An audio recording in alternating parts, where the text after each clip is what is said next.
Hi folks, Mary Ramage thinks that the cats should have some cat clothes. I think it'd be nice if they would.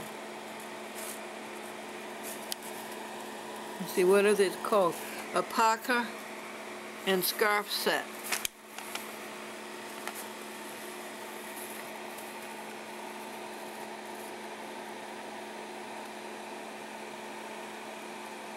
They look cute. I love dog clothes. And then Mary wants you to know that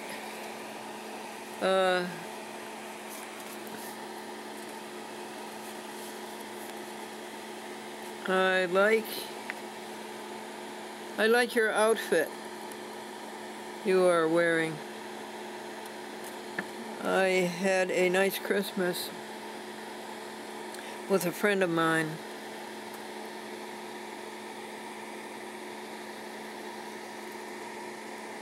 It is now 4:41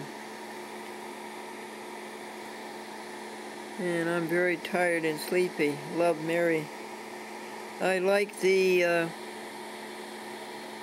Golden Laboratory Lab. That would be in .com is sleeping on the desk. Yeah, she usually is. That Golden Lab, she must be referring to Little Orphan Annie, don't you think? See how nice her writing is since she had the cataracts removed. Here is something you would like for the cats. I see .com and Sebastian and Amadeus. They are quite... oh, they are cute. Yeah, they are going to the mailbox. Yeah, that's very cute the way they do that. But on this morning, only Amadeus went. Nobody else would go. Walk.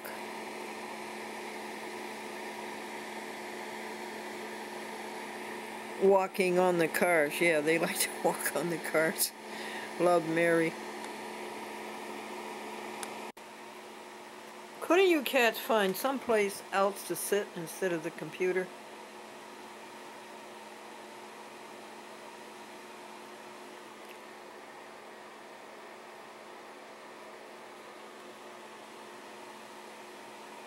You just ate 10 minutes ago, and a half an hour before that, and an hour before that, and an hour before that, and 40 minutes before that.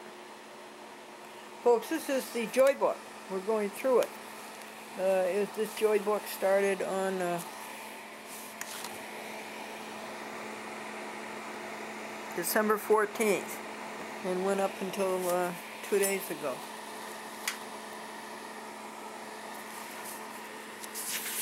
And this is the end of the in-mail and what has to be done in the drawer. Things are put in the drawer here to be done. They come in and there's no time to do them when they come in. So we put them in this drawer. Those things are all done. They're standards. And this is the last one. Folks, about Buddha and Nirvana and the final Nirvana and the great exaltation and leaving the earth and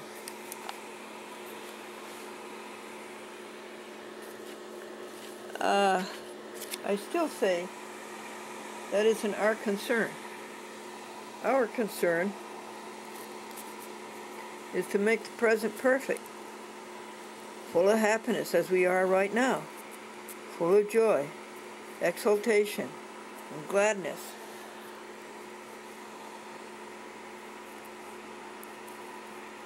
And then the future will take care of itself. I say again, if you make the present perfect, then the future is going to take care of itself. And then the past will be perfect.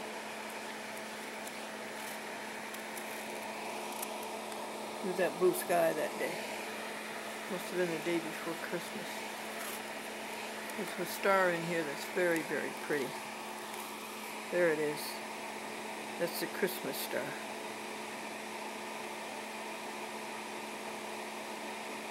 Franklin wrote a poem, a song, If Christmas is a Star, and it is, and somebody set it to music.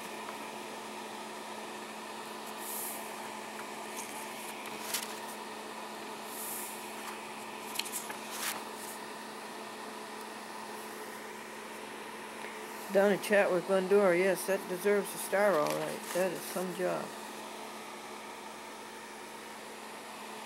These are little stars for little jobs. 32 degrees. What day are we on?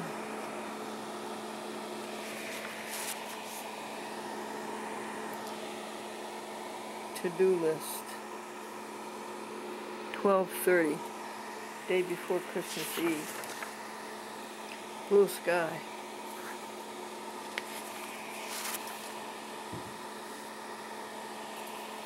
Okay, kitty.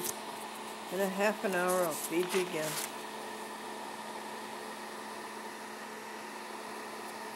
To-do list. Noontime. Did you figure out what this is?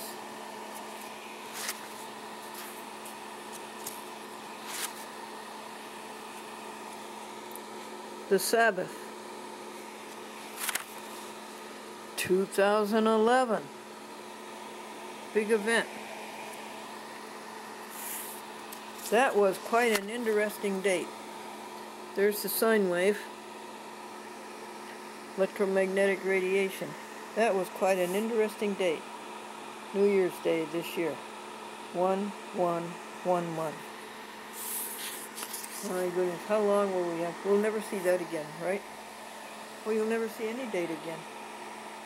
But let's see.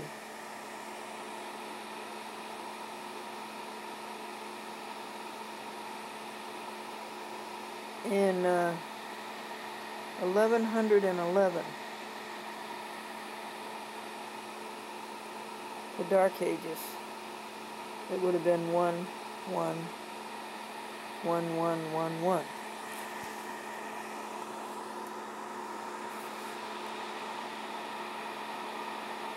What else have we got coming up? Nothing. Nothing's going to be in 1111. That was the only one for the year.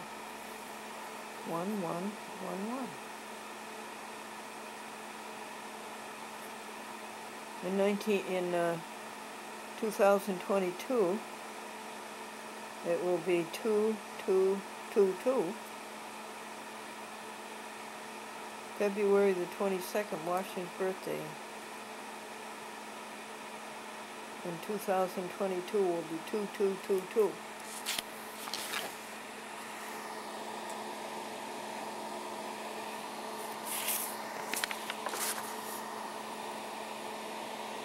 God tells you so many things in a joy book.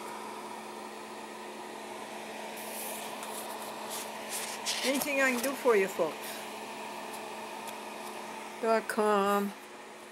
Please get off of the computer.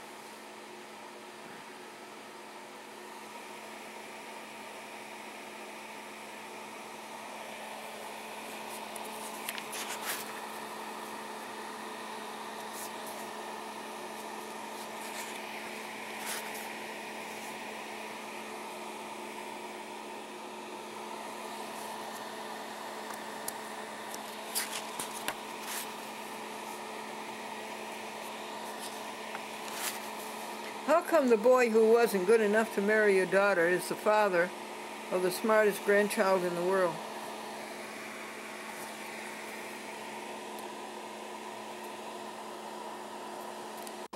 This is something that came out in our lifetime, folks, and I don't understand it. I don't know why it works.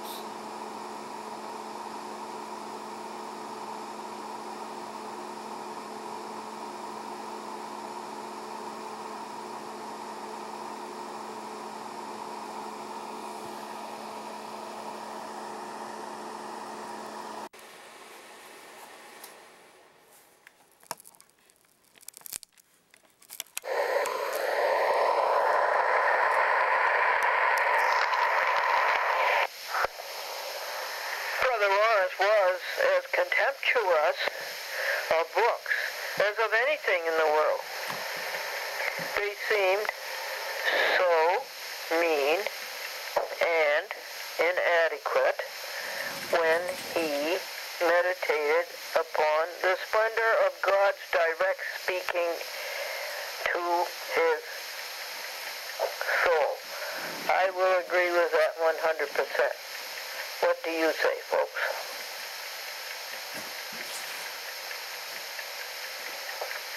They seem so mean and inadequate when he meditated upon the splendor of God's direct speaking to his soul. No question. Absolutely.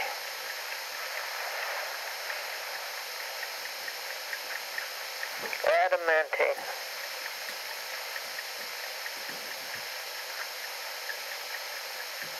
Quote, I have not found any manner of life in books, unquote. Key of Burrs. Only the Creator, capital C, he noted, can be the teacher of truth, capital T, in its fullness and grandeur. I believe Buddha said that. I believe Jesus the Christ said that. Quote, I have not found my manner of life in books, unquote. Key of verse. Only the Creator, capital C, he noted, can be the teacher of truth, capital T, in its fullness and grandeur.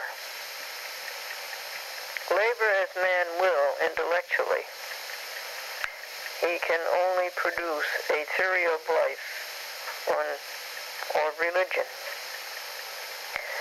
But in a single flash, God illumines with knowledge and understanding the heart of the humble. Neither art nor science can help very much. Total agreement.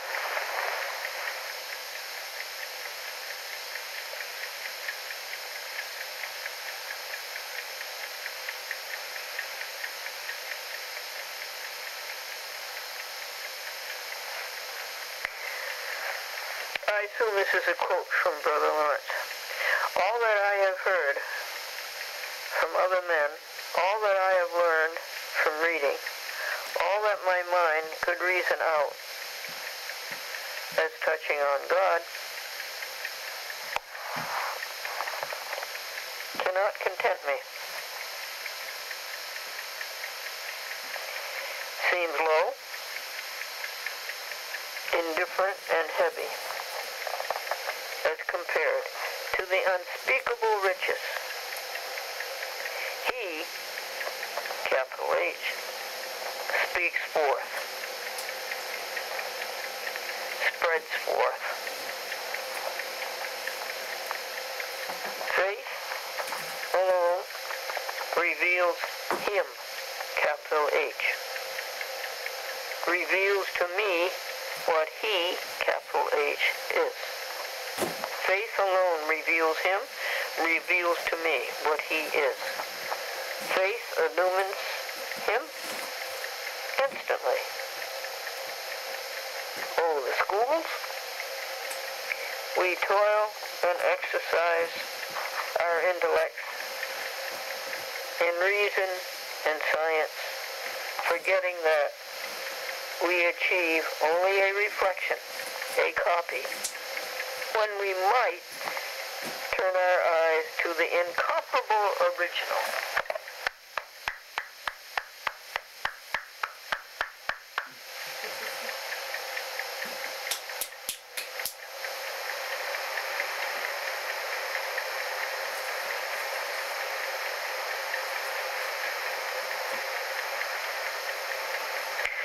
Brother Lawrence's personal and original way of finding God aroused misunderstanding among the brothers. I really don't care.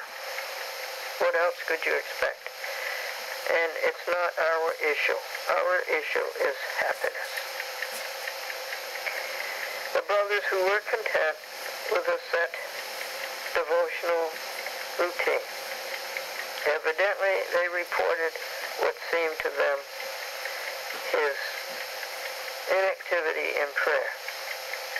His self-reliance, you see. You don't have to rely on anybody else because you have God. That ends page 297.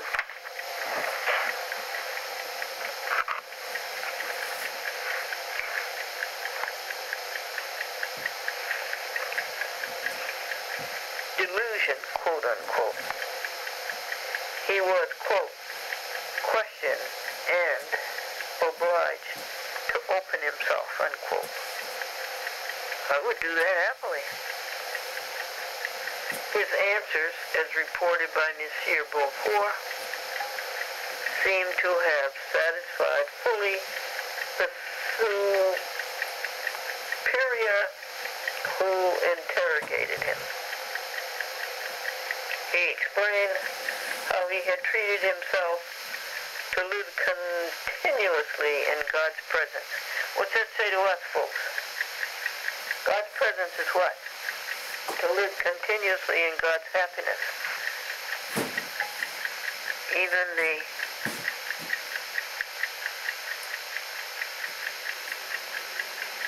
treatment of the animals out in the field, of no shelter at 22 degrees.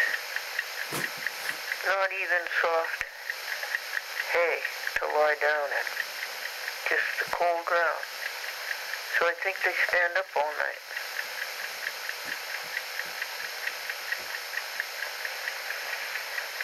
But we will live continuously in God's presence, because we will go out and give them apples. And how he accomplished his work of scullion or cook without losing communion with God. And so we will accomplish our work without losing communion with God, with happiness. And, adds Beaufort, quote, as Brother Lawrence found so much advantage in walking in the presence of God. Walking in the presence of God. We walk in the presence of happiness, folks. He earnestly recommended this way of life to other men. Well, now let's forget this men stuff, to other people.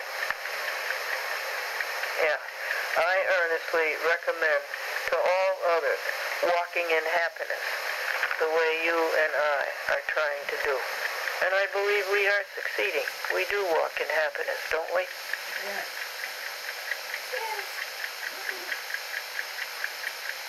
Even when we saw that terrible scene in the field.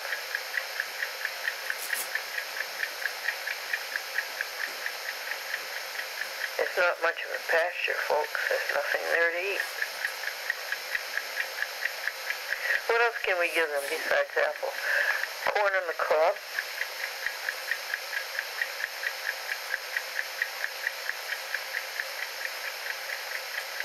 Hay. I wish we had all of the bags full of cut grass of this past summer that I saw on our 3 acres. He found so much advantage in walking in the presence of God. He earnestly recommended this way of life to other people. No argument, however, and listen to this, folks, was as effective as the example of his own devotion. For his countenance reflected a winning inward sweetness and calm. Good for you, Monsieur Beaufort. Let us read that again. No argument, however, was as effective as the example of his own devotion. For his countenance reflected a winning inward sweetness and calm. How far away are we? Or are we there? Do we have our inward, our winning inward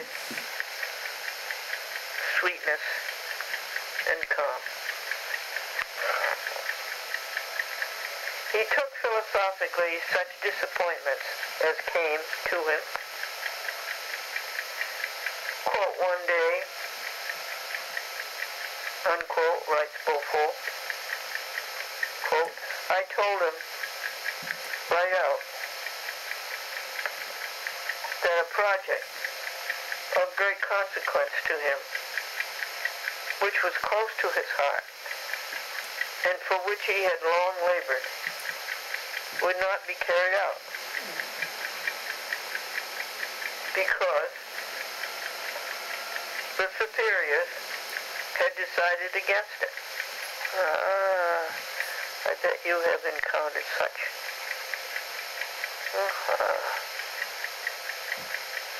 Well, Brother replied simply, quote, we cannot but believe that they have reasons for rejecting it. Our duty is to assent and say no more about it, unquote.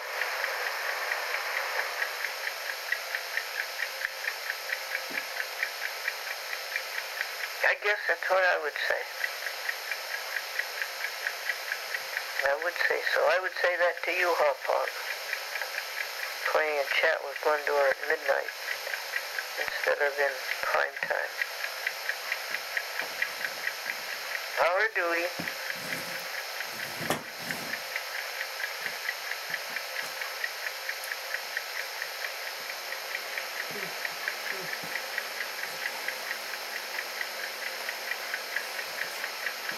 is to assent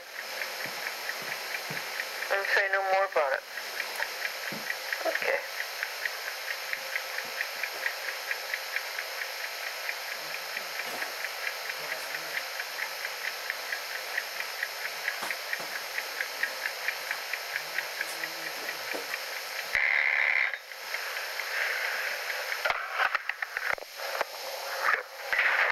Two teenagers down the street came and delivered me these Christmas cookies they had made.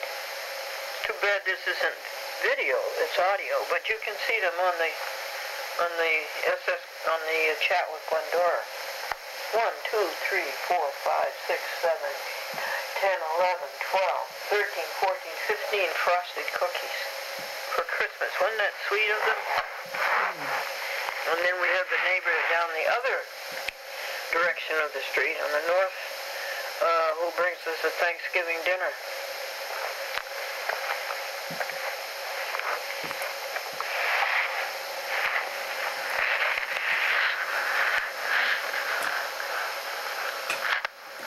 One can see Brother Lawrence with his curious balance of humility and independence.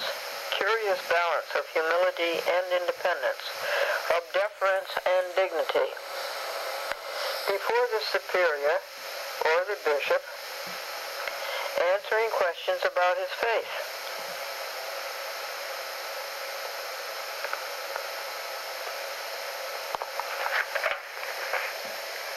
Obviously and unmistakably a man of rare saintliness and piety. 10:40 a.m. doing the Pure Thought Binder. And the thought comes, these cats are free to go anywhere. They're free to leave here. But do they? No. They choose this house. They choose this house. Yes, that is their choice. They are not wild. They are thoroughly domesticated, thoroughly peopled, thoroughly humanized. They love this house and they love Glendora.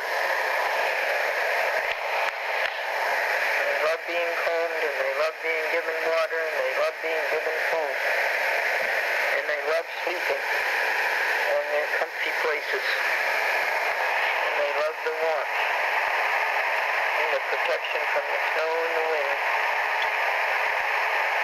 Isn't any wind today? Well, cold air. Tomorrow is the first day of winter, and the days after tomorrow and the next day, after the solstice, they start getting longer. Whoopee! Mr. Claus printed and collated 9 happy books, and he also cut the covers, the front covers and the back covers, for the rest of them, and gave them to me yesterday when I went to church.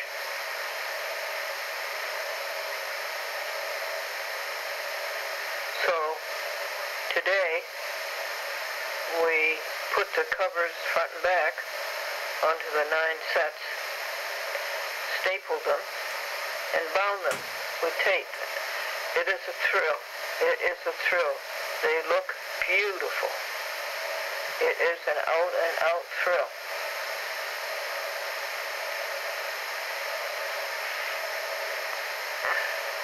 Now Devin, 17 years old. If this record is preserved, it is going to be enormously valuable as to knowledge, as to God,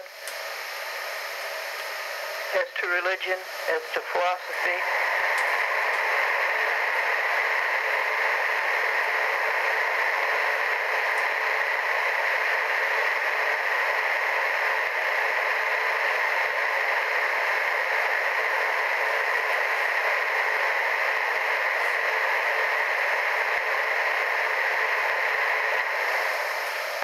As to mysticism, as to history, as to the church, because it is a person seeking oneness with God and union with God, and using and employing the latest technology, audio, television, video, the computer, the YouTube, a person living a daily endeavor to let God's happiness through 100% and to share it with others and to help others find it also. It's a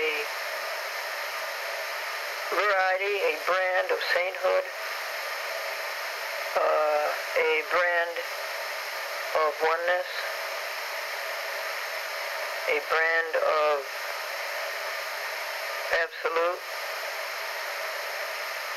or immersion in the absolute, absorption in the absolute, and it's this century's try at it. So someday, if the record survives, and you have been entrusted to keep the record, to assure that the record survives.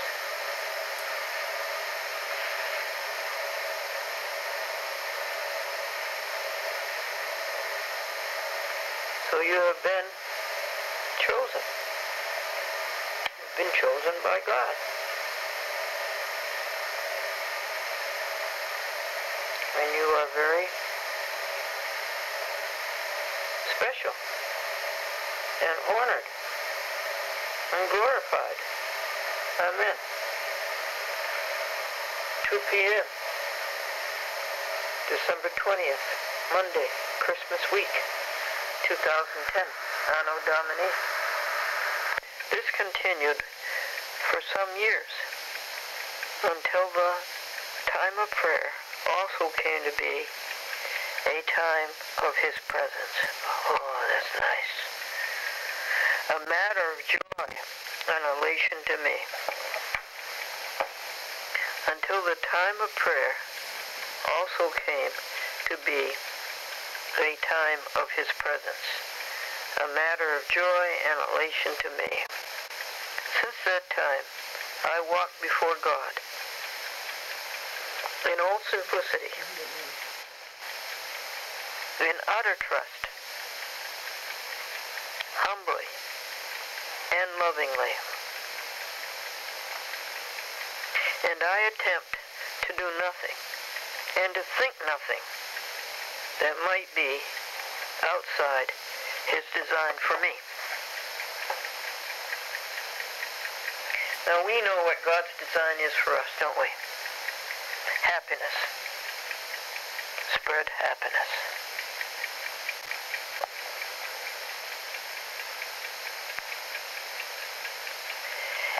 And we shall attempt to do nothing and to think nothing that might be outside of God's design for us, which is happiness. Said Brother Lawrence, I feel assured beyond any question that my soul has been with God these 30 years.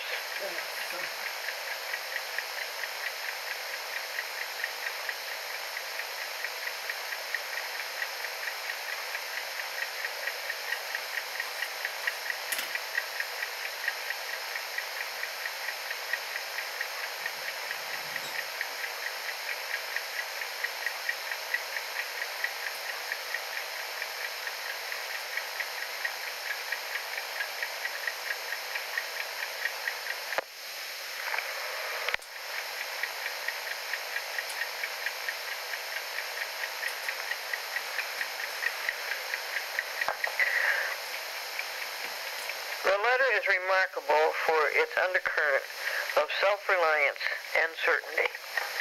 He didn't rely on anybody to tell him about God. He went directly to God. His self-reliance, his reliance upon himself to find out about God. The letter is remarkable for its undercurrent of self-reliance and certainty. There is expressed an implicit confidence that the Father Superior will fully understand. Implicit confidence that the Father Superior will fully understand. He pleads for no forgiveness. Instead, he notes that, quote, with a sensible regret, unquote, he has confessed his sins to God. Now let's go over this slowly. This is beautiful. With a sensible regret, quote unquote, he has confessed his sins to God. He has asked forgiveness. There. Then he has surrendered himself to the divine will. And that, quote, the King, merciful and full of beneficence. God, merciful and full of beneficence. Far from punishing me, has told me, has held me in love. Far from punishing me, has held me in love. Summoned me to his table and afforded me the key to his riches. Want to hear that again? With sensible regret, quote unquote, he has confessed his sins to God, asked forgiveness there, and has surrendered himself to the divine will. And that, quote, God, merciful and full of benevolence, far from punishing me, has held me in love, summoned me to his table, and afforded me the key to his riches.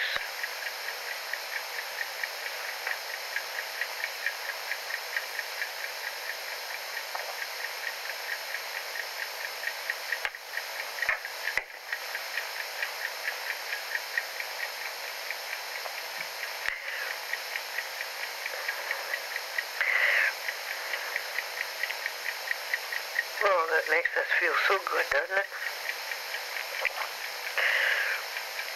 Rarely outspoken in criticism, Brother Lawrence, nevertheless, by indirection, suggested that churches and churchmen, church people, would profit by substituting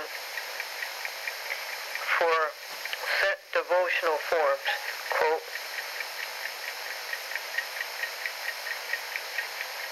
trivial devotions, unquote, he called them, the simple practice of the presence of God, the simple practice of the presence of happiness. The mystic way, he said, should be the very spirit of the church, for it alone is sufficient to perfect the human soul. That's the powerhouse. The mystic way, he said, should be the very spirit of the church, for it alone is sufficient to perfect the human soul. If you could go to church and if they would help you perfect the human soul, help you with the mystic spirit, maybe churches wouldn't be struggling.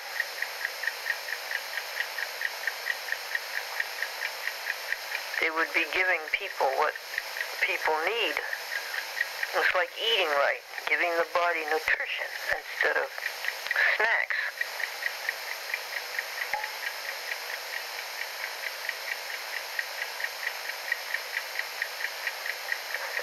Quote, many fail in Christian progress because they stick fast in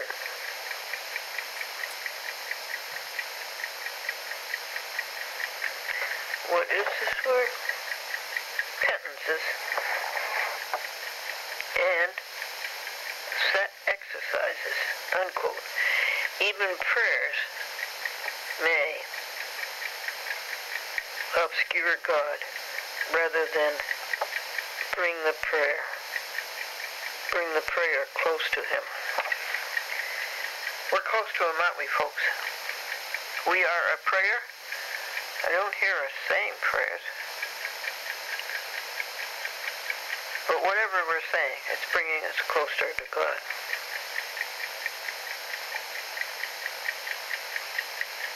Quote, even in the time of set devotion, when our voice is lifted in prayer, we should school ourselves to pause.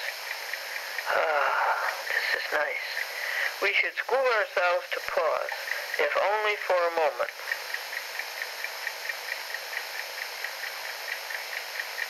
To adore God in the center of our being. We should school ourselves to pause, if only a moment, to adore God in the center of our being, to be conscious of God's presence.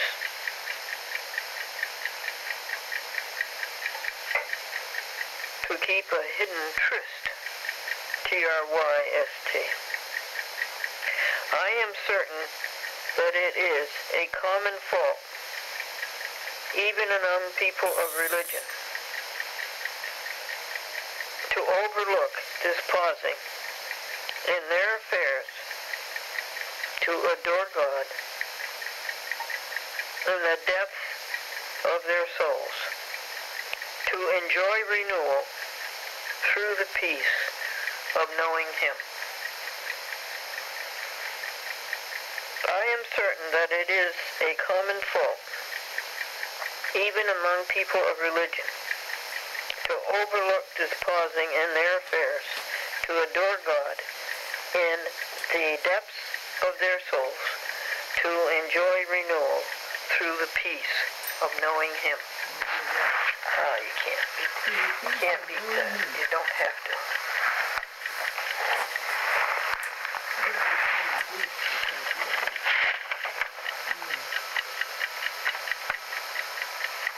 We're up to page 300.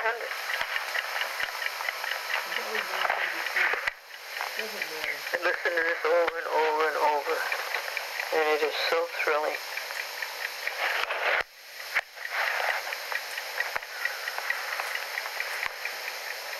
Later in his life, the reputation of Brother Lawrence for saintliness and sagacity so increased, despite his low station, that people of note outside the monastery began to seek him out. And one of those was M. de Chalons, Chalons, who had been Cardinal de Noailles, Noailles. It was at his directions that Monsieur Beaufort, his Grand Vicar, held conversations with the friar, attempting to set down a report verbatim of his thoughts. Oh, am I ever glad they did. Am I ever glad he did become known, because that way it got passed down to us. It is now 8:55 p.m., December 18th, Saturday, Sabbath Eve, 2008, Anno Domini, the year of our Lord. Are you going to make Sabbath? No, but almost. How far away are you? Yeah, I'll give you a score. I am.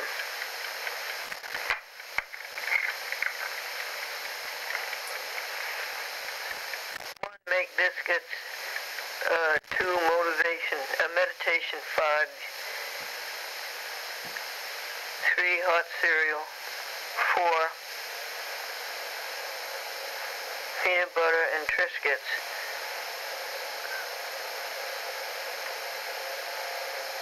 Now this, I don't think I really am. I'm not going to clean up the kitchen for the night. There's details though. How many? Oh, I'd say 7 or 8.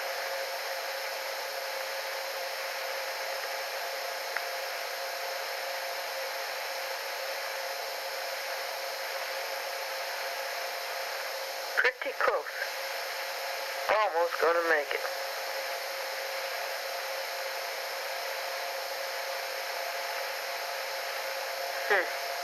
Almost gonna make it.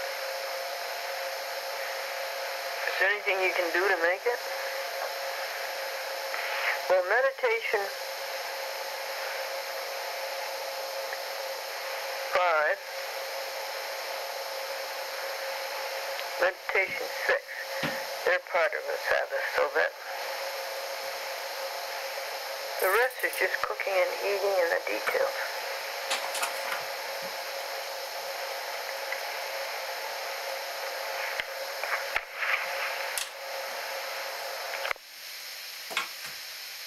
I'm going to feed you right now. Again, 4th time today. Home from church, home from the mission. After church to Hannaford's to get apples for the cows. And over to the pasture to feed the apples to the cows. No cows. Where are they, folks? No cows. Where are they? Well, did you leave the apples? Yes, I did. I threw 8 of them over the fence. Granny Smith and Washington State. 1:50 p.m. The Sabbath. The Sabbath. Brother Lawrence, page 300. When the Conversations were first published in 1602, a year after the death of Brother Lawrence, Mr. Beaufort showed his surprise that there had grown up a public interest in the saintly friar. His preface begins, quote, during the past year, death has taken many members of the Order of Barefoot Carmelites, others leaving rare memories of lives spent in virtue. But Providence, I can see, desires that men's eyes should be drawn chiefly, among them, to Brother Lawrence, unquote. Fenelon, Archbishop of Cambrai, who was, as Bond says, quote, dignified and gentle, graceful as a courtier, and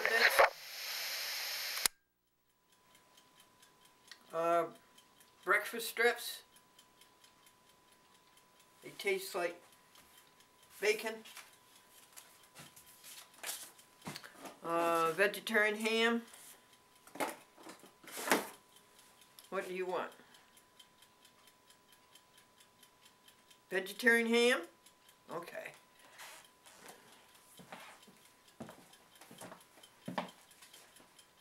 Let's go to mini cassette.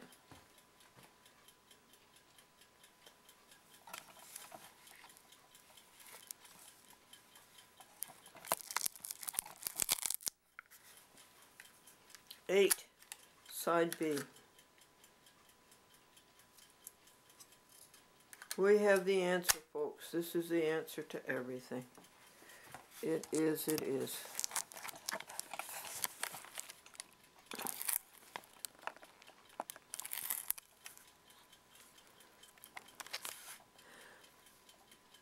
Buddha, Brother Lawrence, and Jesus the Christ.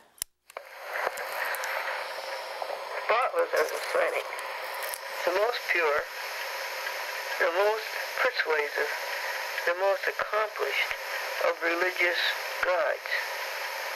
Is that the right side? Fenelon was among the pilgrims who came. Guess so.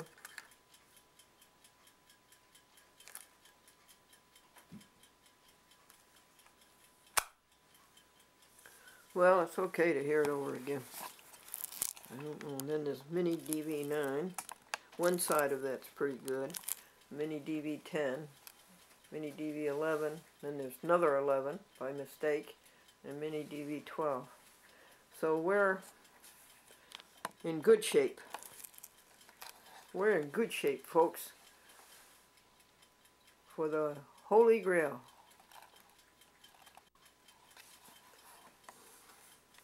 To the Carmelite Monastery in Paris to talk with Brother Lawrence. He found the friar dangerously ill. In this way,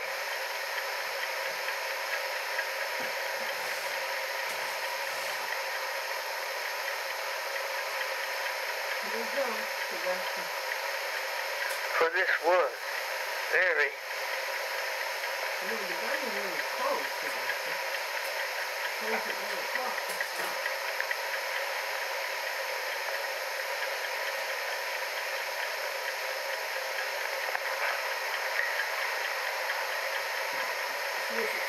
near the end of his life.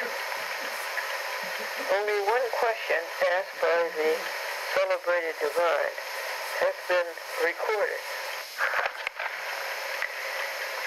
Quote, if God presented a choice, would he desire to live longer in order to increase in holiness or to be received at once into heaven? Unquote. The reply came instantly. That choice lay with God, he said. Quote, for his part, he had waited in peace until God should show him his will, unquote. On his deathbed, St. Francis de Sales had answered a similar question with memorable words, quote, "If it is his will, I will it too," unquote. And one cannot but believe that Fenelon knew of the instance. Nor is it improbable that Friar Lawrence was conversant with St. Francis's life too. Here you are, two kitties.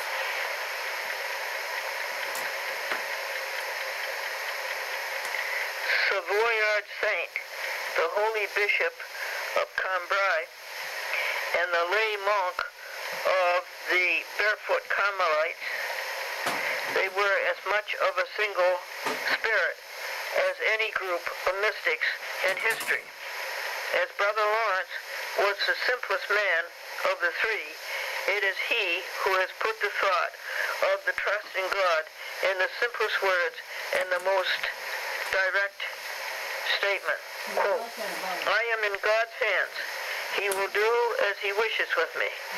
If I can no longer serve him here, he will take me elsewhere to serve." Unquote. This is the end of page 300.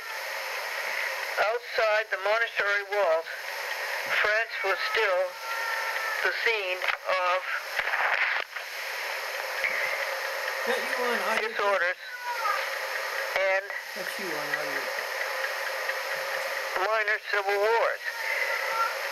The cause of the Huguenots had declined until it had become hopeless. The extirpation of the first of the Protestant hands was being accomplished with ferocity and cruelty. The Catholic reaction had served to purge the Church of the worst evils, and seldom had so many admirable men and women of blameless lives, combining great scholarship with saintliness,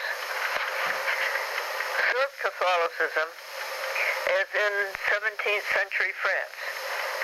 The extremists have nevertheless gained control of the machinery of the Church, and after the revocation of the Edict of Nantes, they joined with a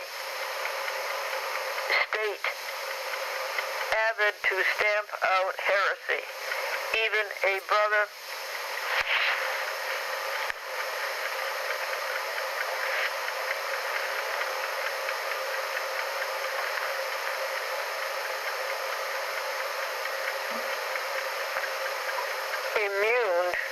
immured. I-M-M-U-R-E-D. Even a brother immured in a monastery could not escape the impact of the disorders. And that is page 301. You can skip that when you play it back. That's not what we're looking for. That's not what we're here for. And now, 2:25 on the Sabbath.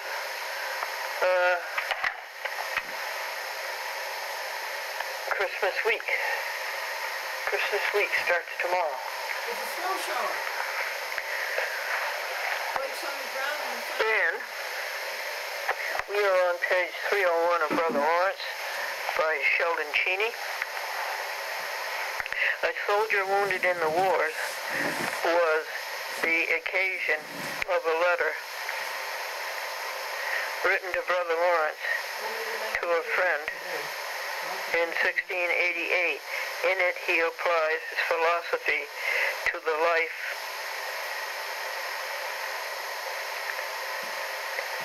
at arms, expressing admiration for the young man, but excusing him for having in him, quote, something of the world and an excess of youthfulness, unquote.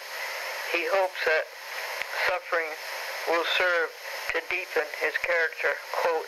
It should impel him to place his trust in the one, capital O, who accompanies him everywhere. Let his mind turn to him constantly. Yes, folks, we will do the same, constantly.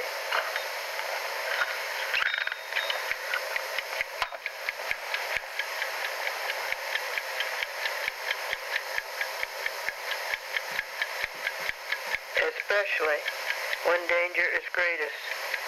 To lift up the heart a little is enough. A remembrance of God, a moment of spiritual worship upon a march when a sword is drawn is a prayer acceptable to God. This reliance, far from lessening a soldier's courage, will fortify it even in the extremities of danger. Let him be with God the most he can. Well, if he wants to be with God the most he can, end of quote. If he wants to be with God the most he can, stop being a soldier. After he was 78 years old, in the final 2 years of his life, Brother Lawrence suffered from physical ailments, and he was in correspondence with one of the mothers, capital M, 16 years his junior, who likewise suffered. In his letters, he gently rebukes her for not finding comfort in God, for not giving thanks for whatever circumstances he may place her in, though there is a note of kindly concern over her pains. That's right. Our job is happiness. Our job is happiness. I went out and left Sabbath against my will to bring happiness to Mr. Paul Claus, to Mr. Devin McConnell, and to all interested in the Happy Book, and to the people at church.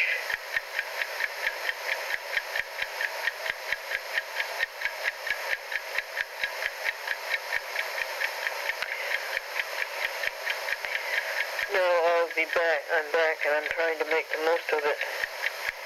Quote, since in his mercy he grants us yet a little interval, let us turn to him in earnest with an open heart. Renounce all that is not his. Renounce all that is not happiness. You will tell me that I am always saying this one thing. Truly, yes, for it is the best way I know, unquote. Thank you, Mr. Claus. Thank you, church.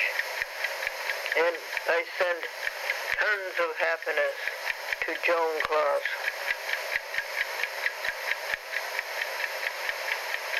And I went to feed the animals in the field. 12 degrees this morning, and there were no animals. There were no animals in the field. But I completed my mission. I threw 8 beautiful apples bought from expensive Hannafords. I threw them into the field for them so that when they come back, they will enjoy them. Red Delicious Washington State apples and Granny Smith's. Again, he writes, quote, lift up your heart to him. The least little thought of him will be acceptable. I love it. Lift up your heart, folks, to happiness. The least little thought of happiness will be acceptable. You need not cry very loud. He is nearer to us than we know, and they are happy who suffer with him. Worldly men find sickness a thing of pain, grief, and distress, not a favor from God. I don't know what that means, but it's okay. Those who can think of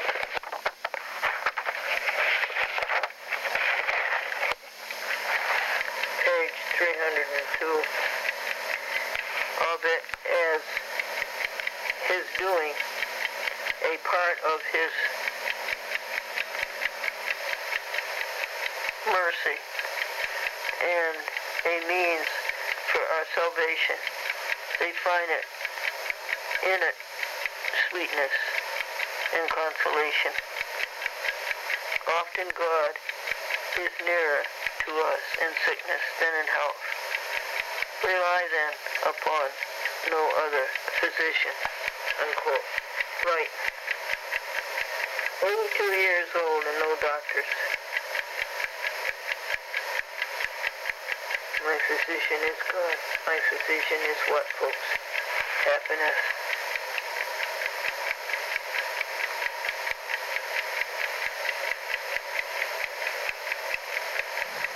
What number Sabbath is this? About the 4th. What do you mean by, I meant Sabbath observance? Oh, okay. And what are you going to do on the next one?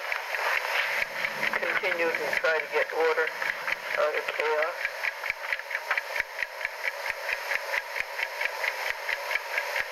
How many more pages of Brother Lawrence are you going to read? All of them? What are they?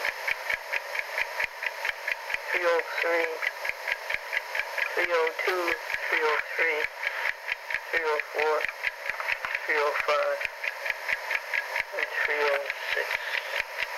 No, 308. 302, 303, 304, 305, 306, 307, and 308.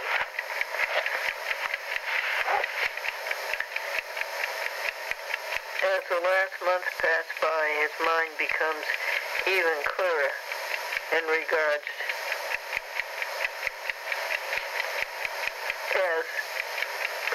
faith, and he feels himself more completely in the presence, capital P.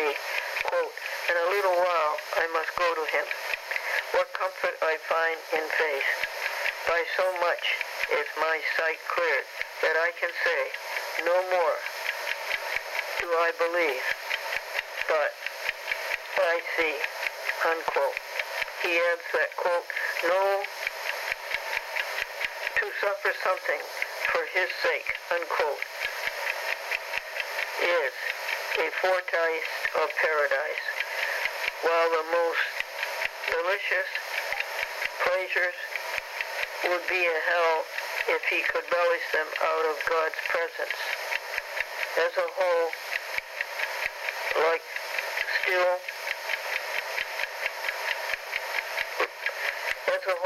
still found him jubilant. Oh, isn't that nice? What a nice word, jubilant. How are you? Jubilant.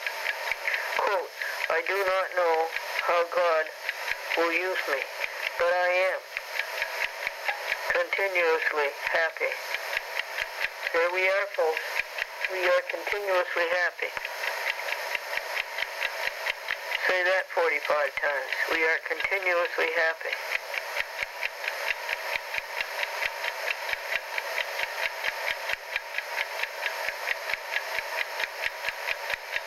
We are jubilant. But I am continuously happy, said he. All the world knows distress and pain, but I, undeserving, am filled with joy so great I can hardly contain it. We are filled with joy so great we can hardly contain it. Thank you, Brother Lawrence, Thank you, God, for filling him.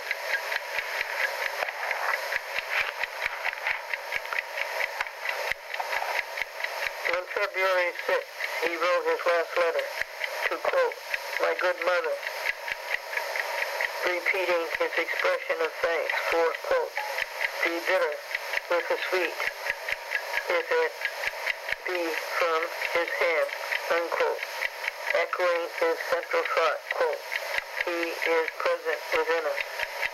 Happiness is present within us. God is present within us.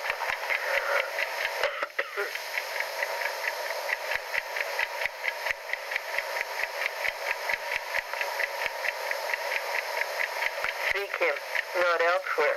That's for sure. Seek your happiness, not elsewhere. Seek your happiness in happiness. Happiness is within us. Quote, unquote, rather. On the second day following his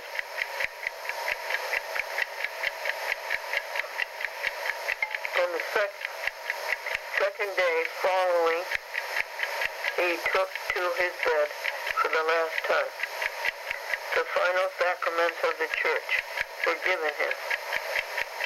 To a brother who was watching at his bedside, who asked him what was in his mind, he answered, quote, I am doing that which I shall be doing through eternity.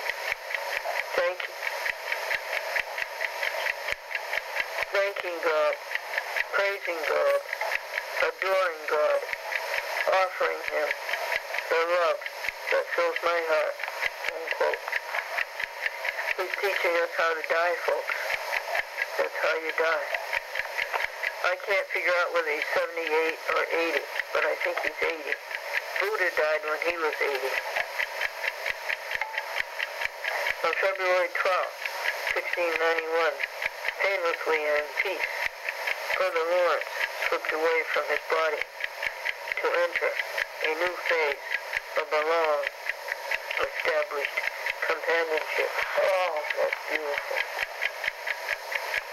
A long-established companionship with you guys. You've been my companion all day. I think I've been your companion all day. God is resting today, you know. You really can't talk to God today. It's Sabbath. God expended tremendous energy for the past 6 days, creating one miracle after another. And now God is resting, and the energy is piling up for another brilliant 6 days of creating. Brother Lawrence's meager writing, together with his reported quote-unquote conversations, both are entitled, perhaps over fully, but with admirable fitness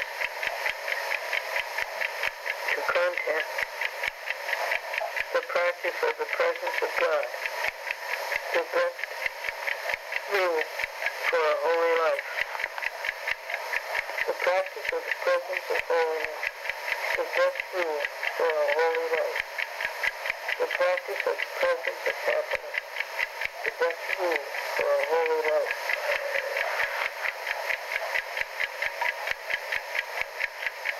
No other arranged title could summarize so well the philosophy or belief of Brother Lawrence. What he had accomplished that is rare, if not unique, was to simplify a philosophy of life until it is contained in hardly more than a single injunction. And to his genius as spiritual philosopher, we're going to be geniuses at happiness. and to his genius as spiritual philosopher.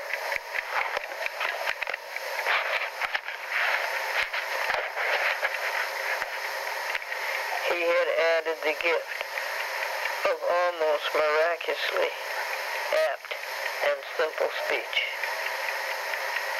Thank you, Brother Lawrence. Thank you. There is no one quotation that can be lifted out of the text and offered as the key passage. Rather, he repeated his central injunction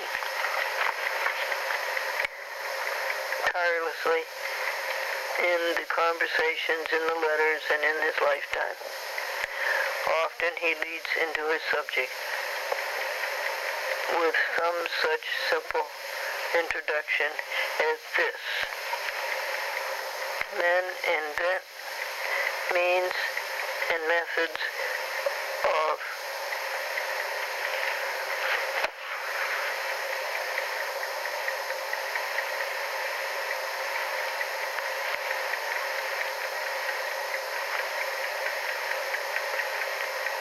coming of God's love. They learn rules and set up devices to remind them of that love. And it seems like a world of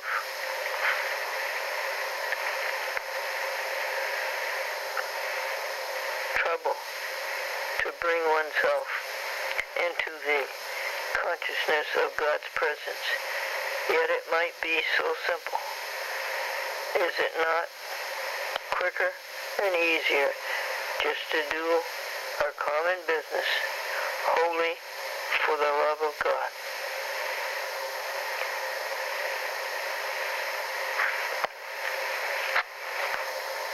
Thus we put his consecration upon all we lay our hands on, at the same time establishing communion of our hearts with his, summing the sense of his abiding presence.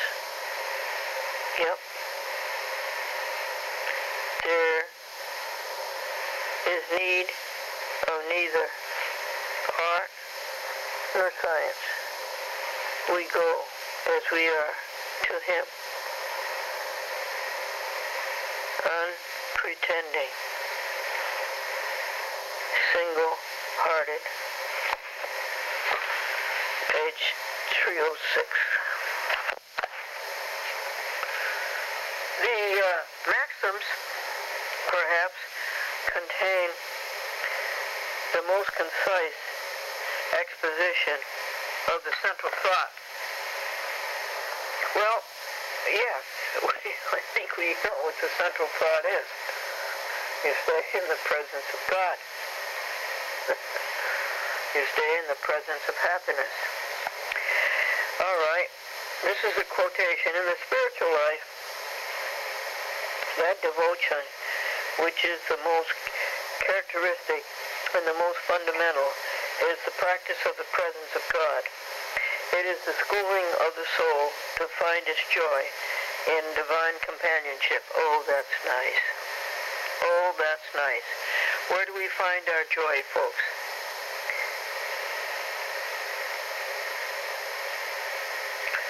In divine companionship. Where do we find our joy.com? In divine companionship. The holding of humble and affectionate converse with God ceaselessly. Oh yes, that is beautiful. We should so rule our actions that they be little acts of tribute to God, but let them not be studied, only natural, welling up from the simplicity and purity of our hearts. Oh yes. The simplicity and purity of our hearts.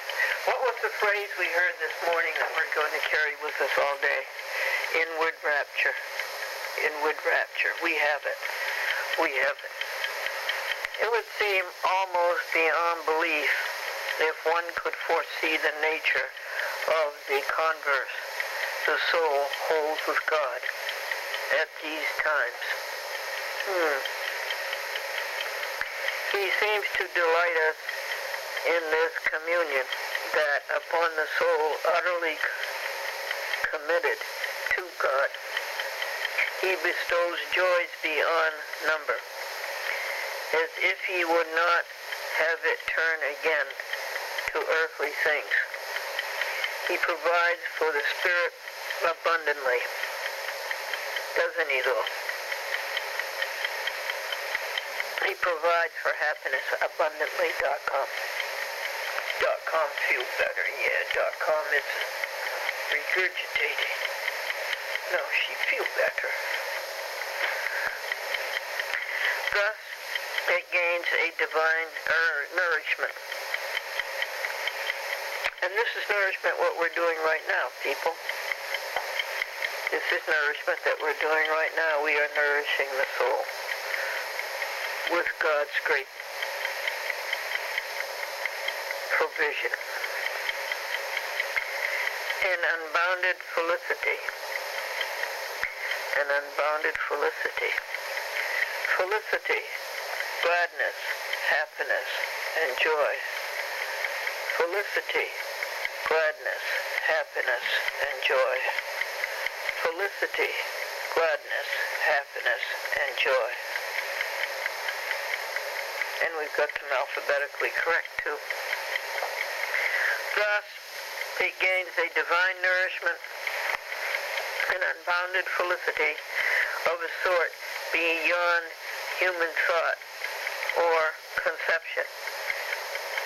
And this with no more effort on the part than simple assent. Oh, yeah. Good for you, Brother Lawrence. That is nice. You can be proud of that. LightFeelGood.com.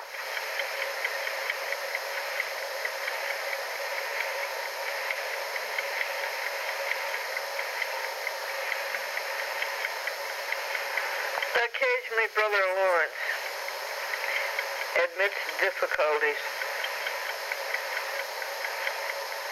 of coming unhindered to a consciousness of the divine presence. Are you in the divine presence this moment? Yes. And do we have difficulties of coming unhindered to the divine presence? No. No. I like it. I like coming to it. And once, in the maxims, he lists, parenthesis, quite as if he had been studying the Oriental mystics, end of the parenthesis, 3 ascending stages of passive and conscious union. Oh, I love it. Union with you, God. Union with you, God. Divine presence. These are all beautiful phrases to think about, and think about nothing else. He concludes, quote, the third or actual union of the soul, and that ends page 306,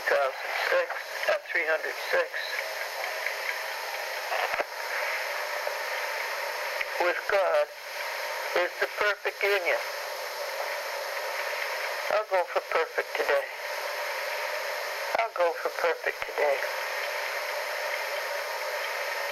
There's still too much materialism.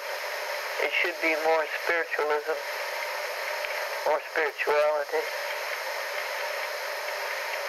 But we had a mission to feed those hungry, cold animals out in the field with no shelter. In this actual union, the soul is intensely alive. Its operations are quicker than fire. It is more resplendent than the unclouded sun. Resplendent. Beautiful word. Beautiful words. Stop the recording. Resplendent. Felicity. Gladness. Happiness. Joy. Resplendent.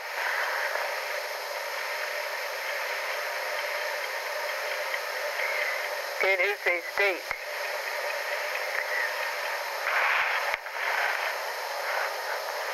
of the soul. If only words will serve me, simple but profound, filling as with exultation,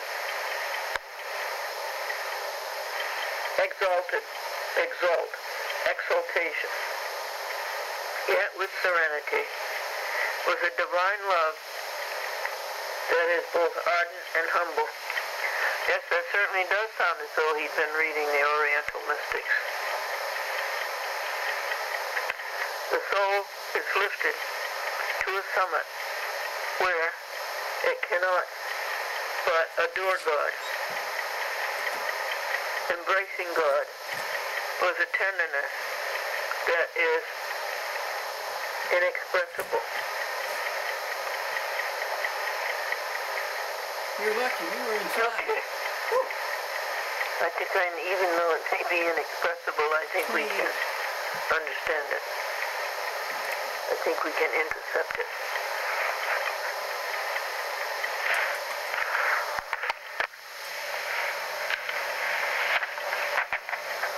Before this snowstorm or not? There are 5 pages left. And I'm glad, even though they keep talking about the same thing, even though Cheney keeps talking about the same thing, the one and only thing, I'm glad he keeps talking about it. I'd like to hear it. Check your transmission. Transmission is good. So we will read page 304. In some of the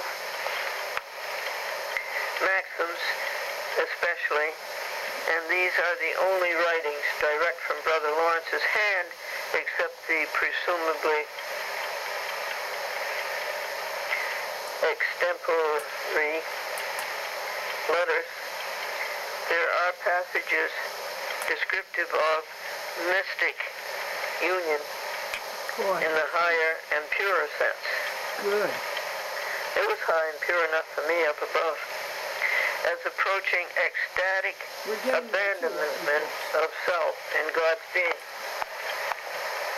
Okay.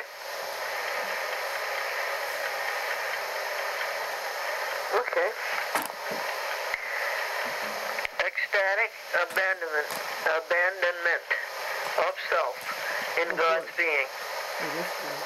Ecstatic abandonment of self in God's being. But throughout the writings, there is reiteration of the importance of that other phase of his quote-unquote way. The methodical schooling of oneself, quote, to establish a continual consciousness of God's presence. Yes, yes, yes. Quote, to establish a continual consciousness of God's presence. Do you feel God's presence? Yes. Do you feel the presence of happiness? Yes. Quote, to establish a continual consciousness of God's presence by constantly conversing with Him.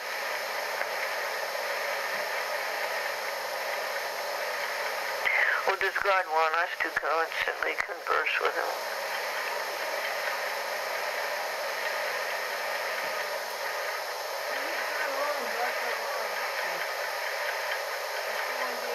That's anathema to say that, Glendora. Conversing with happiness. I don't think conversing, folks. I think just the thing that he said before. A continual consciousness of happiness. A a continual consciousness of God's being with you and of your being one with God.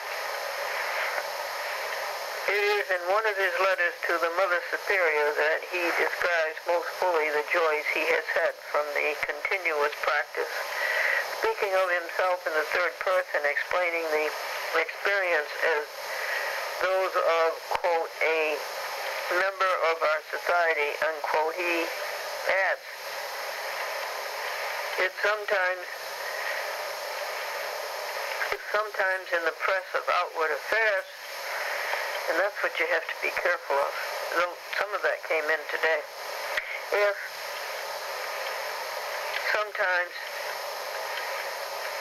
in the press of outward affairs he seems to lose a little of the sense of divine presence. I'm going to read that again. I think that happens to us.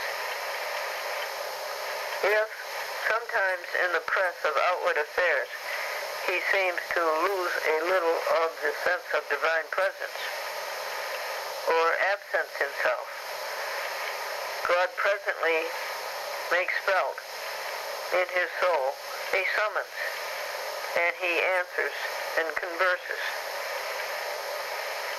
Conversing with God could be the Count blessings and the Count pure thoughts that have brought us to where we are today. Then he feels that the love of God, satisfied with a few words, reposes again in his soul. That may well be. For instance, today, remember, inward rapture. Inward rapture. And I did feel that comfort in the press of the day's affairs. What were they? Well, going to get the happy book, going to church, the reception afterwards, and going to Hannaford's to get the apples for the animals in the field, and then driving all the way over there. But that was a great thing, to throw the animals into the field even though the animals weren't there. Inward rapture. Then he feels that the love of God, satisfied with a few words, reposes again in his soul, at the core and depth of his being. Very good. Happiness at the core and depth of our being. The experience so assures him that God is always at the center of his soul, that God is always at the center of his soul. God is always at the center of his soul. Happiness is always at the center of our soul. Happiness is always at the center of our soul.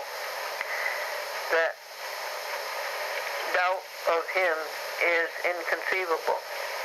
Well, yeah, it certainly is. You may judge what content and tranquil joy are his. You may judge what content and tranquil joy are his. You may judge what content and tranquil joy are his, when this treasure is continual. It's a treasure, all right. The treasure of happiness, the treasure of inward joy. Brother Lawrence leaves no doubt that there were for him also occasional sudden illuminations. Occasional sudden illuminations.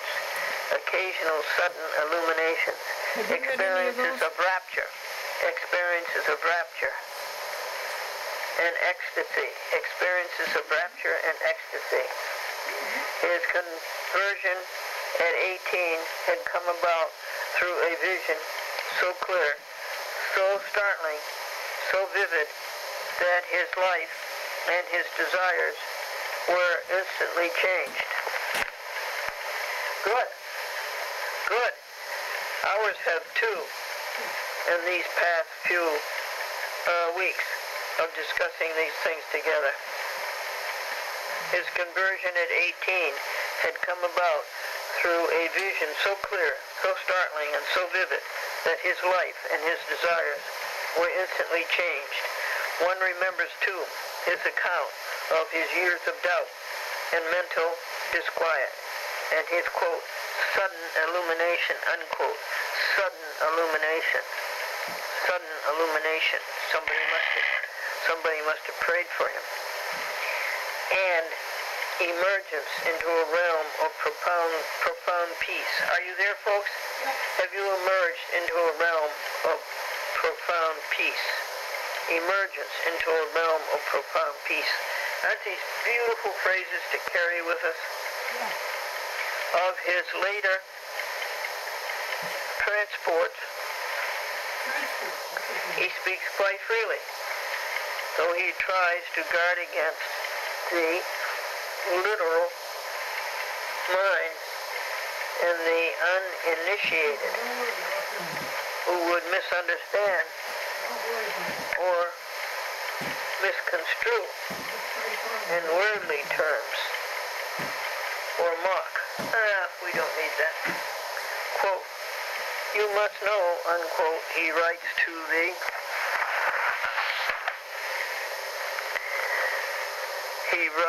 in the Maxims, quote, that the benevolent and caressing light of God's countenance kindles insensibly within the soul, which ardently embraces it. Ardently embrace happiness. Ardently embrace happiness.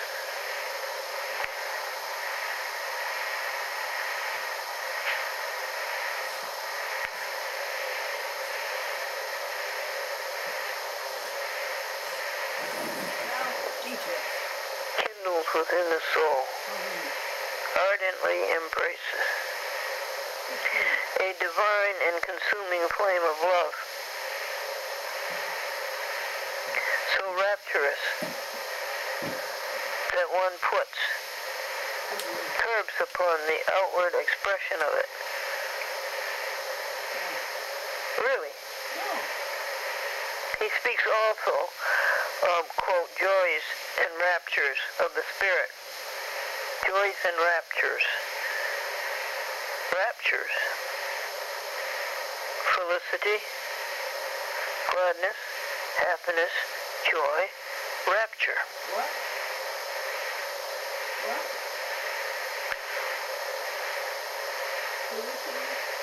Not only inwardly, but outwardly felt. So that one is at pains to moderate them and keep their appearance from others. Really? He got self-conscious about it?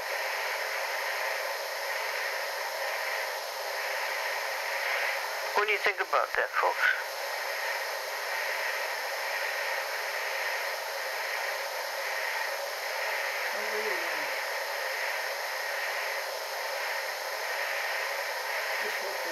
Okay, I guess okay. What's okay? Well,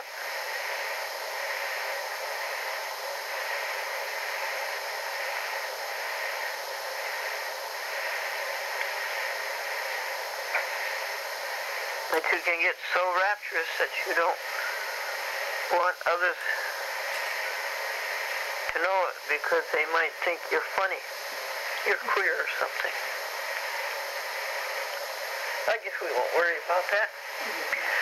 As we throw another 15 minutes of housekeeping and tidying our house.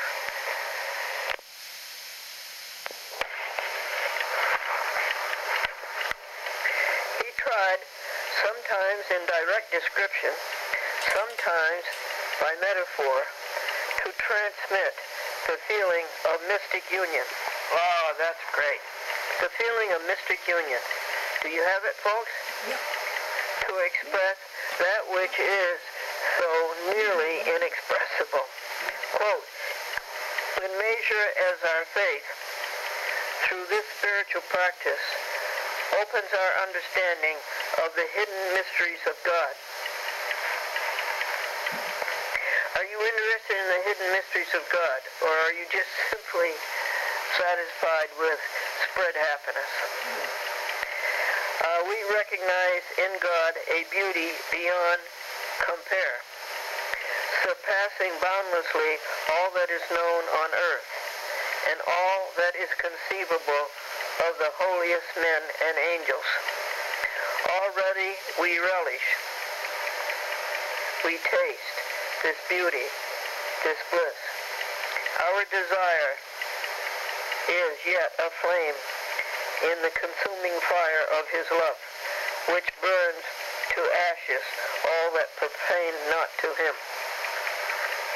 No longer can the soul be content away from him, for this union creates within the heart. That's true.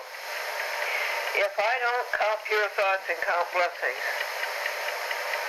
I am not content. I am not content to be away from God. Then I go back to counting blessings and counting pure thoughts, and I'm content again. No longer can the soul be content away from God. No longer can the soul be content away from God. For this union creates within the heart a consecrated passion, a consecrated passion, a consecrated passion, a consecrated passion, a holy desire, an ardent fire. Then more calmly he adds, quote, thus the soul comes to a knowledge of God, abundant, profound. It attains to an unclouded vision, unquote. I will say,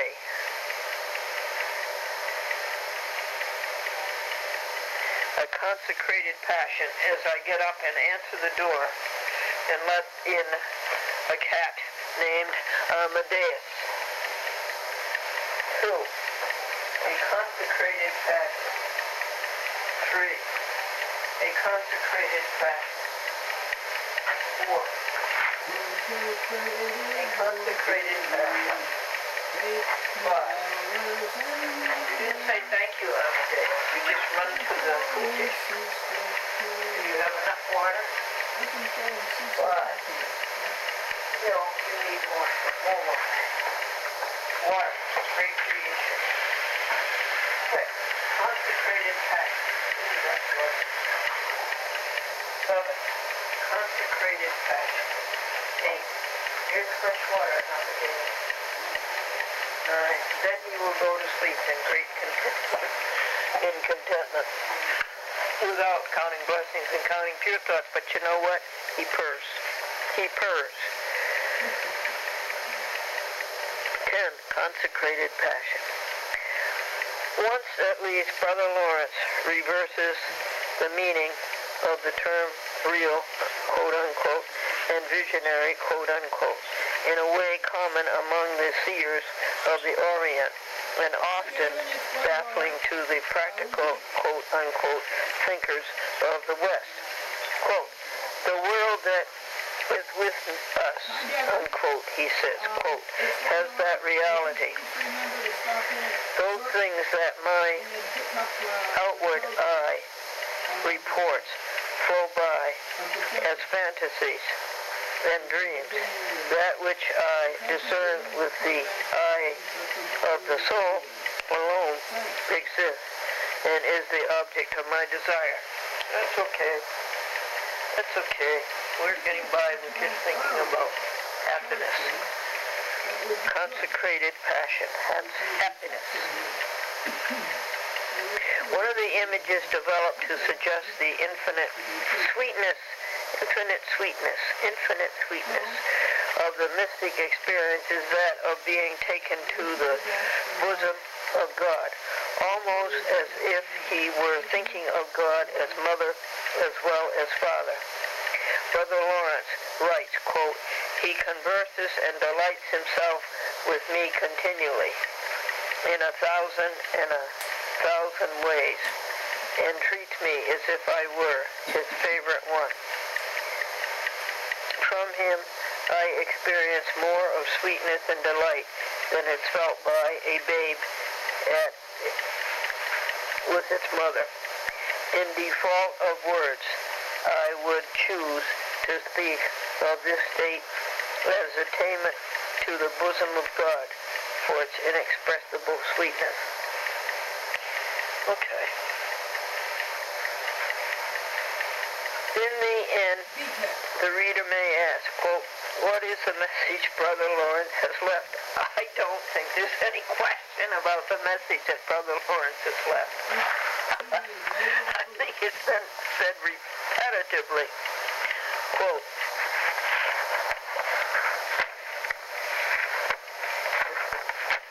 this is my message.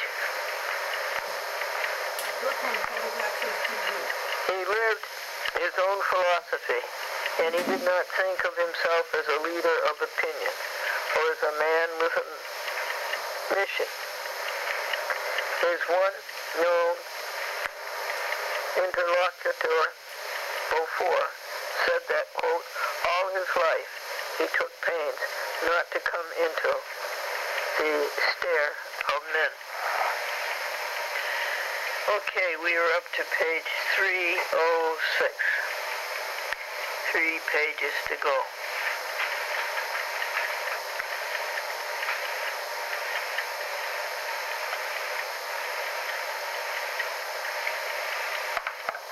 Let me go turn off the 1980 Lincoln.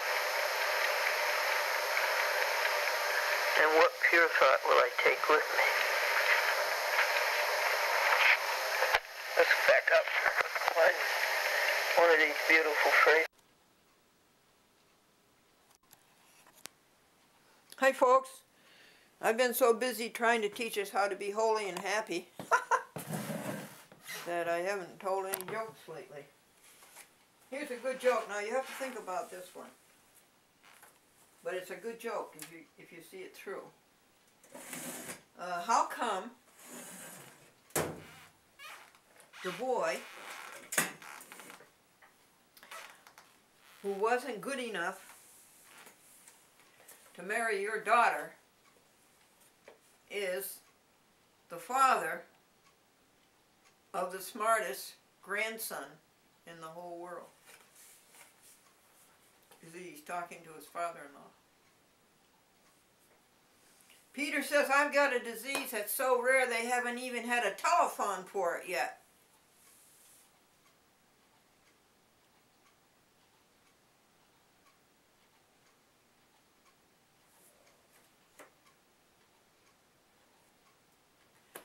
Ed says that he's in such poor shape, folks, that the health club makes him use the rear door. Senior citizen said, if I'd known I was going to live this long, I would have taken better care of myself. And I've decided that I need all the preservatives I can get. You see the wrinkles under the eye? I need all the preservatives I can get. Bill said, I took my kids to the fights last night. Oh, really? How do you like it? Bill said he'd never seen a hockey game before.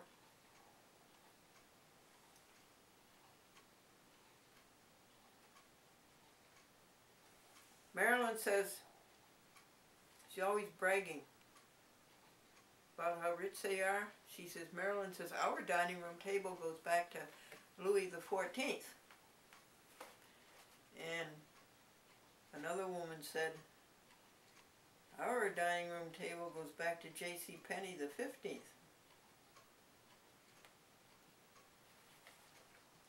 And the eye doctor said to the Japanese man, you have cataracts. The Japanese man says, no I don't, I have a Rinkin.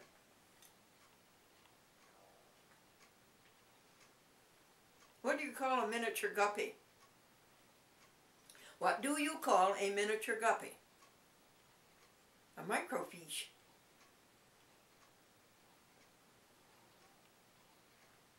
God, why did you create Eve? I thought you were lonesome. This is Adam talking to God. Why did you create Eve? And God said, I thought you were lonesome. Well, God,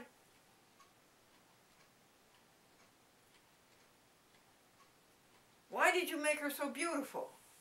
And God said, so you would like her. Well, God, why did you make her so dumb? And God said, so she would like you.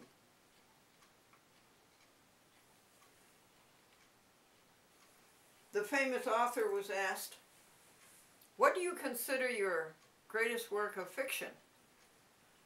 And the author said, my income tax form.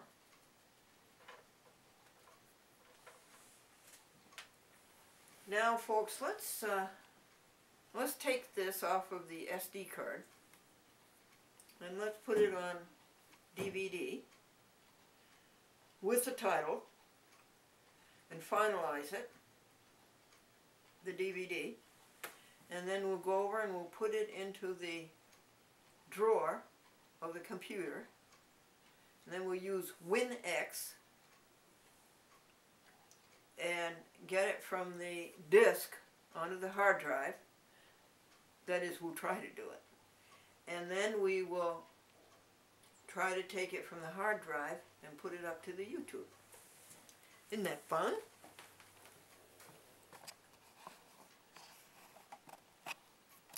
Press 2 to change folders. Press 3 for stop first. Message. Hi, Glendora. This is Jim Atwood at BNN. Chat with Glendora is on Sunday mornings at 12:30 a.m. It's a new winter schedule. Actually, I want to get some paperwork from you, and from Joseph Campana, and I have not gotten around to mailing that to him, so I will follow up on that, hopefully, but hopefully that's the info that you were looking for. Call me if you have more questions. I'm just back from vacation, that's why I didn't call you sooner. 617-708-3223. Thanks, bye. Boston Neighborhood Network, public access in Boston. Press 5 to repeat the current message. Press 6 to play the next message. Press 7 to delete this message. Press 2 for message 2. Good morning, it's Diane. It's 9 a.m. actually on Tuesday, and I am back in the office. Call me. I picked up your messages. Actually, I had a little surgery over the holidays, so I am back in the office, and ready to hear a joke. Crack me up, please. Thank you. Talk to you later. Bye. Happy New Year. Cablevision. Press 4 for the previous message. Press 3 for advanced options. Press stop message deleted. Last message. This message lasts 2 minutes. Hi, Glendora. It's Andy Hersman. I'm returning your calls. Happy New Year. Everything seems okay here. Except the dog is getting really old. Her face starting to puff up, and she's walking really slow. So she's still eating, so that's a good thing. And hopefully she's not in any pain, but doesn't seem to be. Okay. Anyway, about your video tape, I found a company they called ANS Video Productions. Their phone number is area code 212-673-3107. They say they can copy any videotape into any other format. So if you're interested, you should call them and find out how much they charge for that. It's probably a lot of money. Anyway, as far as archiving, I think we spoke about archiving. I was saying stuff like DVDs, if they're plastic, they don't deteriorate.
Okay, folks.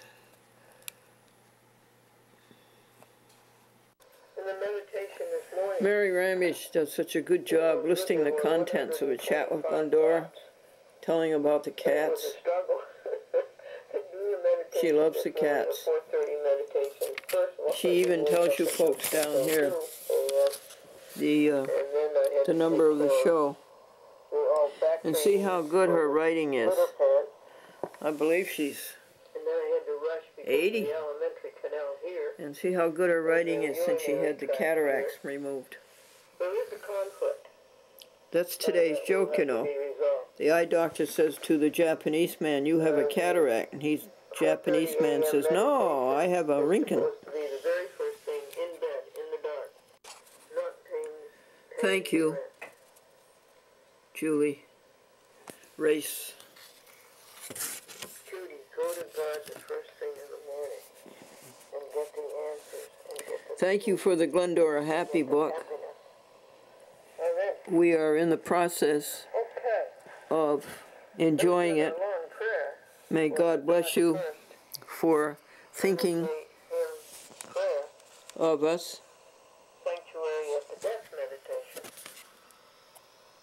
That was rather Such a long prayer. special way. Again, thank you fondly, the Race family. And to David, Well, and to that accolade does not belong to Glendora. That belongs to Devin. John and Mary, It was, and to the child.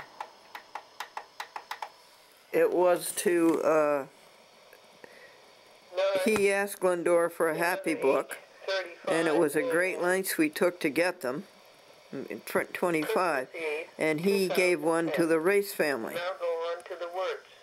So that was Devin's doing, and the accolade goes to him, Devin McConnell. Thank you. Go He back. must have given it to his friend Alden Race. They've been friends ever since 7th grade.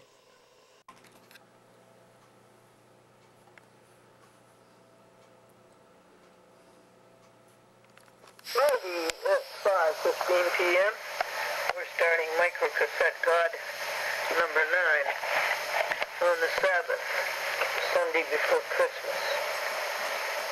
Surrender of all to God, love of God, living continuously to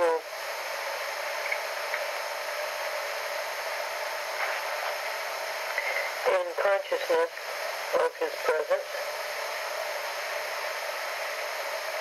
Occasional assent to the blissful experience of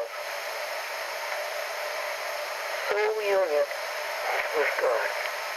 I want to work on that. Brother Lawrence pauses to make other points. The need for renunciation, for rigid self-discipline, but without mortification. For charity, we do enough of that. For humility, and the superiority of the way of the heart over the way of the intelligence. Yes, this is all summarized very nicely. We've certainly heard this over and over again. But these are secondary. Central, fundamental, outstanding with each group of writings or reported sayings is the importance of the habit of quickening the soul into the sense of the divine presence. Absolutely. And that's what we're doing now. We do it when we come together and read and cogitate on the words in the book, and we do it when we're about tidying the kitchen, videotaping the moon, which is spectacular tonight. Clear sky. And the moon is rising east of north. It's really rising in the north. And Tuesday, the days start getting longer. I have enjoyed the darkness of November, though, and December. I've just gone to bed practically when it gets dark. It's dark now.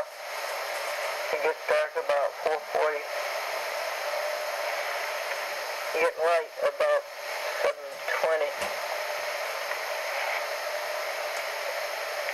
But these are secondary. These are beautiful words. Central, fundamental, outstanding in each group of writings or reported sayings is the importance of the habit of quickening the soul into the sense of the divine presence. Indeed it is. Of the presence of happiness.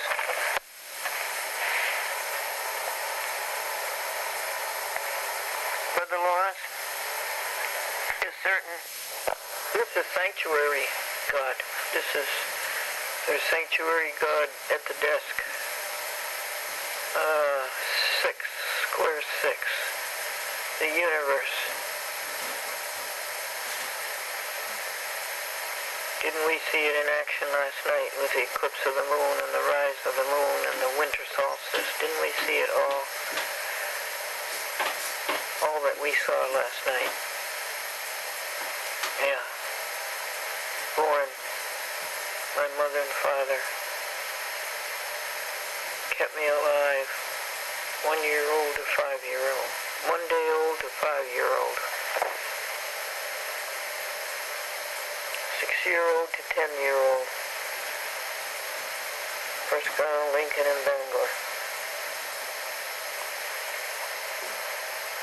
11-year-old to 15-year-old.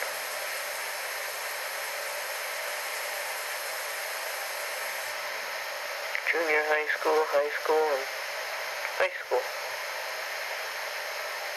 16-year-old to 20-year-old. High school to college. 21-year-old to 25-year-old. College, California, Berkeley, Los Angeles, Washington, D.C., 316 Union Street, Hiawatha Street, 19 Colonial Avenue. How old were you in 1954? 26. Marriage. First television show, Pittsfield, Massachusetts. Second television show, Manchester, Vermont, Manchester, Connecticut. Summer resorts, working as a waitress. Forbes and Wallace, high school. Thank you. Born, alive.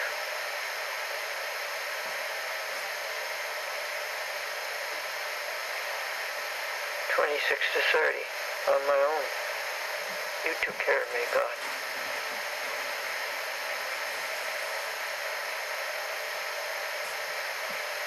Marriage. Milton Bradley, Boston, WVZ-TV, General Electric, WRGB. What years were those? 26 to 30.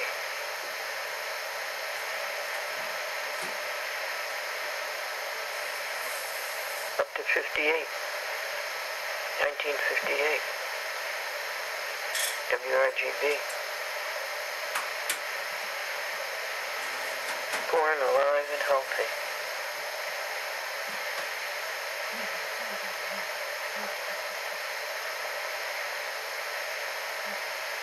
(31 to 35), Franklin. What years are they? 59, 60, 61, 62, 63. Springfield, Massachusetts Union. City editor desk.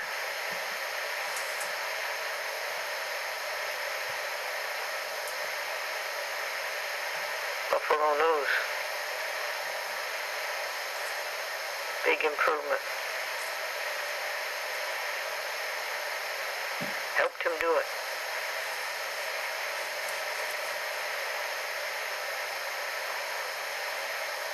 Done. WRGB, Channel 6 Schenectady. Buffalo. looking for God, Yes. not having to work, not having pressures, looking for God.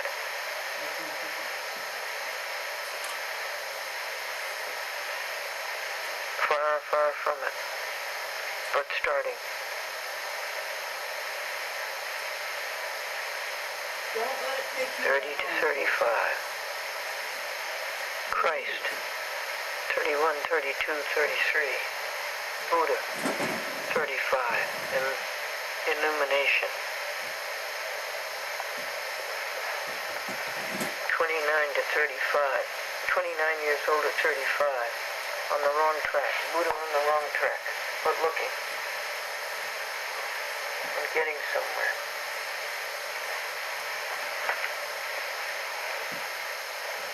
What'd you do 36 to 40? What years were they? 64, 65, 66, 67, 68. Church school, Monday through Friday.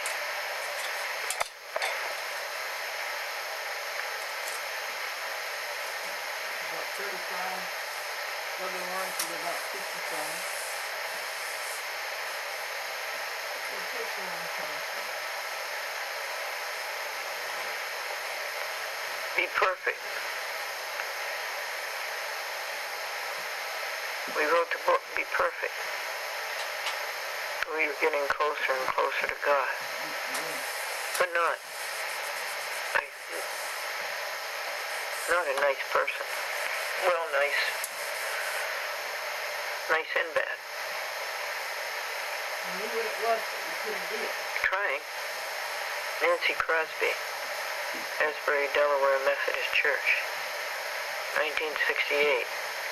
Graduate school. The university to find out about the universe.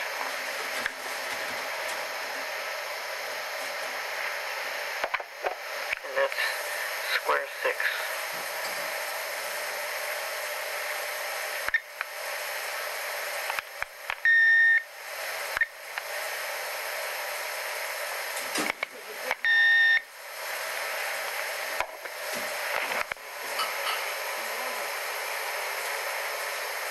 Offering every act to God before we undertake it, and rendering thanks for God. And when we thanks for God's aid when we have done. Yes. I thank you for this, God, during passing on the message of Brother Lawrence, which is perfect. The most effective way of going to God is that of doing one's common business without any purpose of pleasing people, but purely for the love of God. Okay. Apply that to the next job. What's the next job?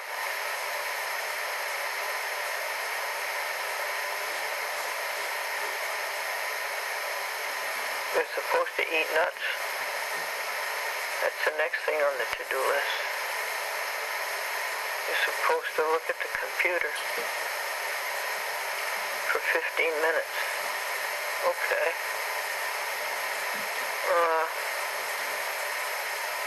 Not supposed to be any jobs on the Sabbath. God is resting. It's supposed to be very quiet.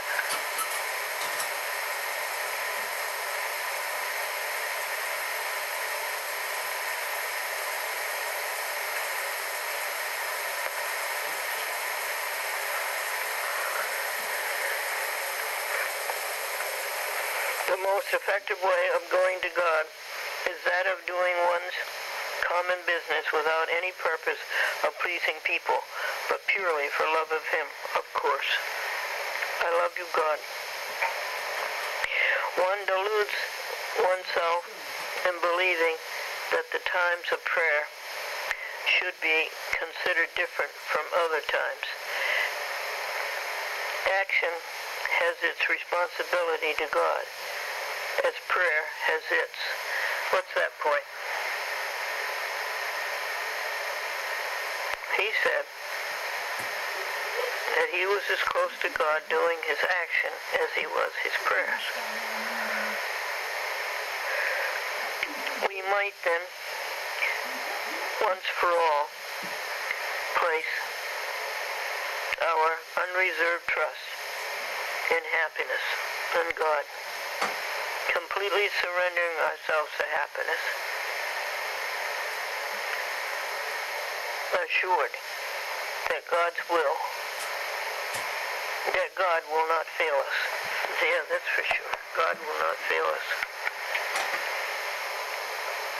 The steps in what may be called the personal path of the pilgrim are described at one point in the Maxims more categorically, and this is another quote.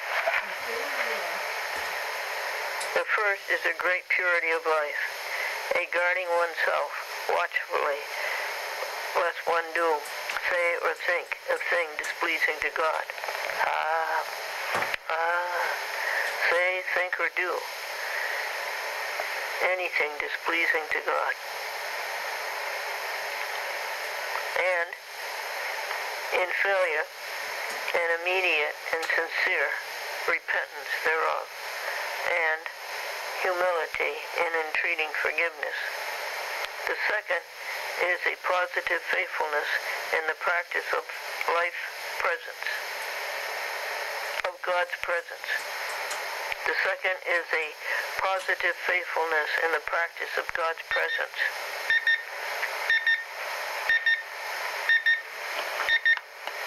A keeping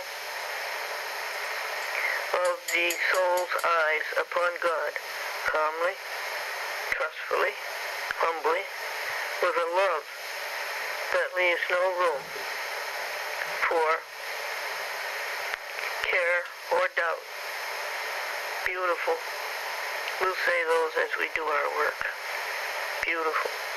The third is a looking to God when taking up any common task. You know, we did that. A prayer to God at the beginning, a reliance during discharge of the task, and thanks when it is completed. Okay, we can do better than that. We can do better on that. The fourth is an offering up of words of love in silence